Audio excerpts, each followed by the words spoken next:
देखो, सबसे पहली बात हमारी कमजोरी क्या है? हम परेशान हो जाते हैं। संसार में देखो तो परेशान, परमार्थ की तरफ देखो तो हम परेशान हो। ये हमारा आदत स्वभाव बन गया परेशान होना। थोड़ा सा धैर्यवान बनो, गंभीर बनो। कोई इस भारी से भारी विपत्ति में परेशानी स्वीकार करके विपत्ति से थोड़ी निकला जाता। सुलझो, ठीक है, ये विपत्ति आई, समस्या आई, इसका समाधान होगा। ऐसा थोड़ी कि हमें नष्ट कर देगी। अगर अभी हमारी बड़ी हानि हो जाती है, हम कल इससे बड़ा लाभ प्राप्त कर सकते हैं। हमको एकदम बिल्कुल गंभीर रहना है, इतने कमजोर नहीं बन जाना। अब वो गए तो क्या होगा, अब वो वस्तु गई तो क्या, पद गया तो क्या होगा। प्रयास किया था, ये पद मिला था, इससे बड़ा पद प्राप्त करूंगा, मैं इससे बड़ा महान बनूंगा। ठीक है, एक बार गिर गया, गलती हो गई, दंड भोगूंगा, फिर इससे ज्यादा संयम में रहूंगा। बिल्कुल मतलब एकदम फ्रेश दिमाग रखना चाहिए।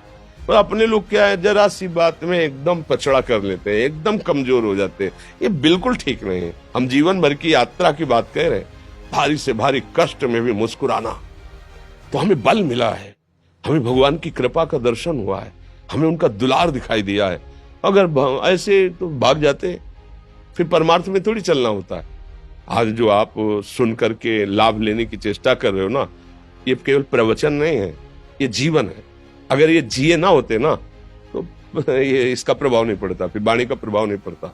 हम इसीलिए कहते हैं, जैसे आप लोग एकदम परेशान हो जाते हैं, तो बोलो क्या हमसे ज्यादा परेशानी होगी? दोनों किडनी खराब, दवाई लाने के लिए पैसे नहीं, पानी रखा है हम उठ के पी नहीं सकते, भीषण शरीर में कष्ट, भीषण बुखार, क्योंकि किडनी फेल, जरा में बुखार, खाने को क्या, रोटी मांग के लाओ। अगर वहां सब्जी मिलती है तो लाल मिर्च ऐसी पड़ के मिलती थी कि वो पा नहीं सकते थे। आप सोचो, पानी लाना है तो मुझे लाना है, पीना है तो मुझे पीना है। अगर मैं हारता तो कहां पहुंच जाता, क्या स्थिति होती? नहीं, मरना है। पर कदम पीछे, कोई दिन ऐसा नहीं जिस दिन सेवा ना की हो, जिस दिन सेवा ना गए हो। गुरु जी की सेवा में जाना है, पहले अपने को स्वस्थ साबित करना है, नहीं वो सेवा नहीं लेंगे। तुम बीमार हो, तुम कष्ट में हो, ऐसे उनकी दृष्टि परेशान थी, उनकी सेवा की, आके लेट गए। फिर हिम्मत की, अपनी श्री जी की सेवा की, मधुकरी नहीं गए, 3-3 4-4 दिन भोजन नहीं गए, पर सेवा नहीं छोड़ा, दिनचर्या नहीं छोड़ी। और उसका प्रधान कारण संयम, ब्रह्मचर्य, भगवत आश्रय, नाम जप, कभी हारने नहीं दिया। अभी भी थोड़ी देर बाद डायलिसिस शुरू होगा, हारने, आपको हारे हुए नजर आ रहे हैं। शरीर में पीड़ा है, किडनी फेल है, ऐसा थोड़ा हम स्वस्थ बैठे हैं, पीड़ा है, बार बार प्यास लगती है, थोड़ा थोड़ा पानी मिलता है, लेकिन हम आनंदित हैं, हम प्रसन्न हैं। हम लड़ाई में हारे नहीं हैं, ना हारेंगे, हम जीत चुके हैं।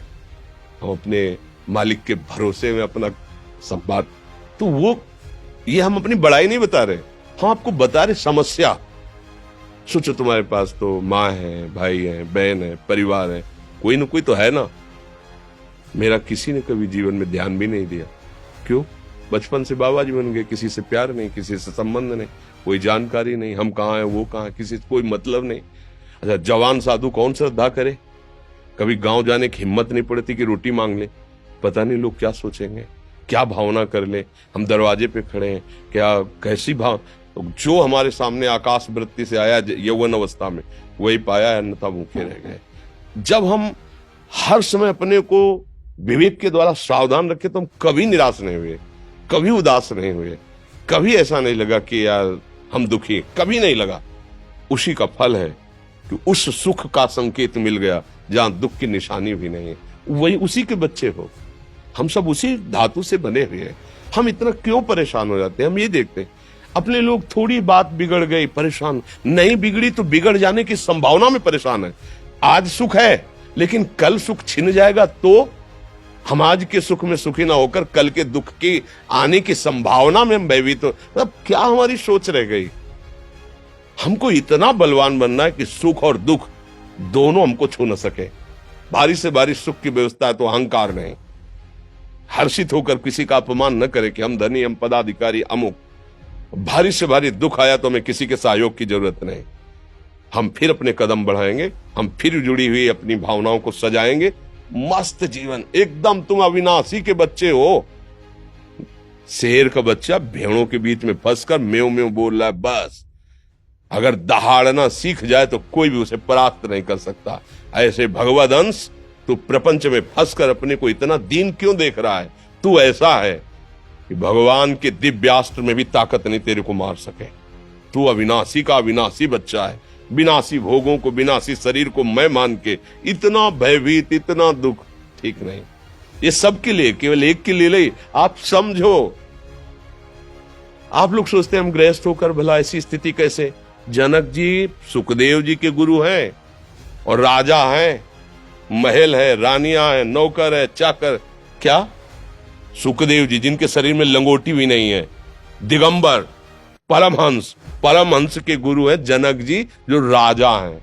समझो, आप ऐसा ना सोचे कि हम नौकरी कर रहे हैं, हम संसार में, हम गृहस्थ हैं, हम आध्यात्मिक की ऊंचाई पर नहीं चढ़ सकते। नहीं, आप एक सरकारी नौकरी या आप किसानी या व्यापार करते हुए आप एक अध्यात्म की ऊंचाई में चढ़ सकते हैं। और अध्यात्म ही है जो तुम्हें इस माया के दुख सुख से ऊपर उठा सकता है। दूसरा, चाहे जितनी संपत्ति आ जाए, आप सुखी नहीं हो सकते।